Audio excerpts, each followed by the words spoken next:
Hello दोस्तों, आज है day 22 of 30 tips in 30 days for science exam. आज मैं आपको बताने वाला हूँ फिजिक्स के स्टार्टिंग के 2 चैप्टर्स के बारे में, जो अपने आप में एक यूनिट भी है, दैट्स कॉल्ड नेचुरल फिनोमेना। उसमें 2 चैप्टर्स आते हैं, चैप्टर नंबर 9 लाइट और chapter number 10 human eye and the colourful world. इन दोनों चैप्टर्स में अगर मिलाया जाए दोनों को, तो ये अप्रॉक्स 12 नंबर के हैं। On an average light chapter 10 number का है, ह्यूमन आई 2 नंबर का है, लेकिन ऐसा नहीं होने वाला, वो ज़्यादा नंबर का ही आएगा। लेकिन अगर टोटल मिला दिया जाए तो 12 नंबर का है। इंपॉर्टेंट बात ये है कि जो केस स्टडी वाला क्वेश्चन है, ज़्यादातर फिजिक्स पार्ट में अगर देखा जाता है, तो लाइट चैप्टर में से ही केस स्टडी वाला क्वेश्चन बनता है। अब बात की जाए तो इस चैप्टर में से इंपॉर्टेंट क्या है, तो आपको cases of mirror and lenses concave and convex by heart learn करने हैं। अगर आपको बोल दिया जाए कि ऑब्जेक्ट यहाँ रखा है तो इमेज का एनएसपी नेचर साइज और पोजीशन क्या होगा, या फिर एनएसपी आपको बताया जाए तो आपको एक्जैक्टली पता होना चाहिए ऑब्जेक्ट कहाँ पे रखा है, ये आपको बाय हार्ट याद करना ही करना है। उसका लेंस और मिरर के कुछ कुछ यूजेस, एक एक दो दो यूजेस आपको याद रखने हैं। लेकिन मेन बात है न्यूमेरिकल्स का पार्ट। मैं आपको अभी भी बोल रहा हूँ, प्लीज पहले थ्योरेटिकल पार्ट कंप्लीट करो, फिर इस चैप्टर के न्यूमेरिकल्स पे आना। न्यूमेरिकल्स के लिए आपके पास तीन तीन फॉर्मूले लेंस में और मिरर में, और एक रिफ्रैक्टिव इंडेक्स का फॉर्मूला जो कि कंपैरेटिवली बहुत ईजी है।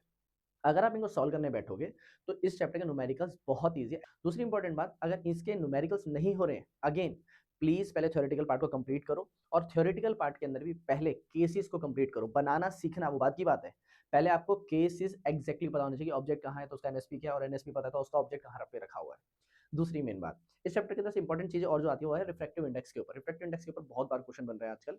रिफ्रैक्टिव इंडेक्स आपको सही से पढ़ना है, उस पर न्यूमेरिकल भी बहुत बार आते हैं। अब इस चैप्टर के अंदर ओवरऑल देखा जाए तो केस स्टडी आएगा और कुछ क्वेश्चंस आएंगे। कंपैरेटिवली ये चैप्टर इजी है, लंबा चैप्टर है, लेंथी चैप्टर है, लेकिन कंपैरेटिवली इजी है। उसके बाद आता है second, that is chapter number 10 human eye and the colourful world. Mark कर लो मेरे वर्ड, डिफेक्ट्स में से क्वेश्चन आना ही आना है, दैट इज मायोपिया, हाइपरमेट्रोपिया और प्रेस बायोपिया। यहाँ से क्वेश्चन 101% बनेगा। तो डिफेक्ट्स क्या होते हैं, किस वजह से ही होता है, क्या फिनोमिनाज होते हैं आई और आई लेंस के साथ या फिर रेटिना के साथ क्या होता है, और इसके डायग्राम।